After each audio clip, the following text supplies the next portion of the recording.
سلام دوستانو، په یو ویډیو کې درته راغلاس وایم. په دې هیله چې روغ جوړ او خوشحاله اوسئ.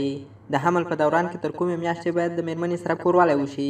دوستانو که زموږ چینل مو نوي سبسکرايب کړی نو ضروري سبسکرايب کړئ او په خوا کې ورسره د ګونګرو نشان هم ووهئ تر څو زموږ ټولې راتلونکې ویډیوګانې په اسانۍ سره وګورئ. نننۍ ویډیو کې موږ په دې خبرې کوو چې کله ميرمن حمل ولري نو تر کوم وخته ورسره کوروالی کولی شئ او دا صحیح عمل ده او که نه. که ميرمن مو له کوروالي څخه انکار کوي نو باید بیا څه وکړئ.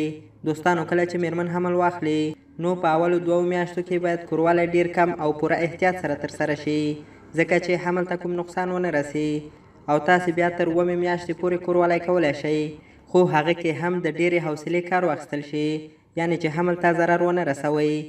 له ښو طریقو باید استفاده وشي چې راتلونکې ویډیوګانې کې باید درته وښایو چې کله هم کوروالی کوئ نو کوشش کوئ چې ميرمن مو ډیره لت پلت مه کوئ، یعنې هر رقم سټایل سره کوروالی پرې مه کوئ.